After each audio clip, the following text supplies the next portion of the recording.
If a proposal has come in your direction from a person whom you are satisfied with their level of deen, which means their closeness to Allah, their religion, they don't have to be, so pious, but on an acceptable level. Perhaps they read their salah, they're responsible in their relationship with Allah, and secondly, their character and conduct is of an acceptable level. If you have those two, then let it happen. And you know what the hadith says? If you don't, this is my favorite part. Do you know why it's my favorite part?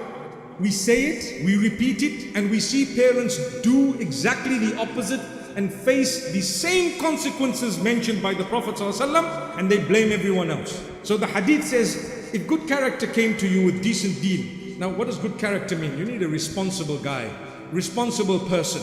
So you have responsibility, mashallah. They're responsible and they have deen. Their good character. I can talk to a young man for a few moments and I can have an idea of how he carries himself. For example, I may not know the details, I could find out. You could go deeper and deeper. And don't just be satisfied at a statement uttered by someone, you know what?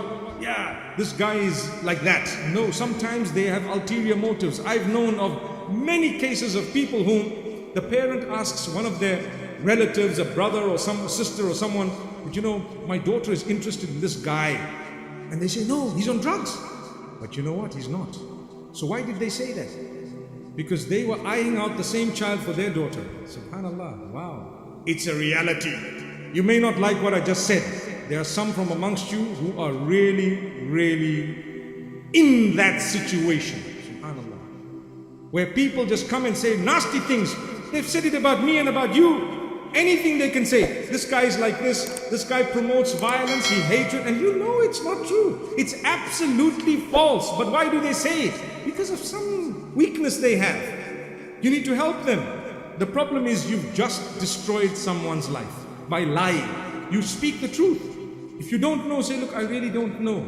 And if you know something, you say, look, I know something. It doesn't mean they're still like that, but I do know perhaps some time back this was the issue and the problem. But the difficulty is as soon as the child raises an issue at home that, I'm interested in someone, close it. Why? We're living in a world where we interact with people. You probably have the best child. It doesn't mean that because she has come up or he has come up to you with some suggestion from the school or the workplace that they're already having an affair. It doesn't mean that. It doesn't mean that they've started in a haram way. Not necessarily. You have to take it seriously. You have to communicate, you find out. And if that person happens to be genuine, if that person, no matter who they are, where they come from, if they happen to be genuine, sincere, guess what? You're going to have an uphill task trying to say no now, because you have Allah and His Rasul on one side and you have your ego on the other. Subhanallah. Like I said, you might have had your dream, but you have to adjust it as time passes. Because now something I didn't calculate has just happened. How should I deal with it? We're living in the real world. You're going to have to deal with it by facing it, by understanding it. Like I said, look at the guidelines of the deen and try your best to help your child. My beloved children, definitely take what your parents have to say seriously.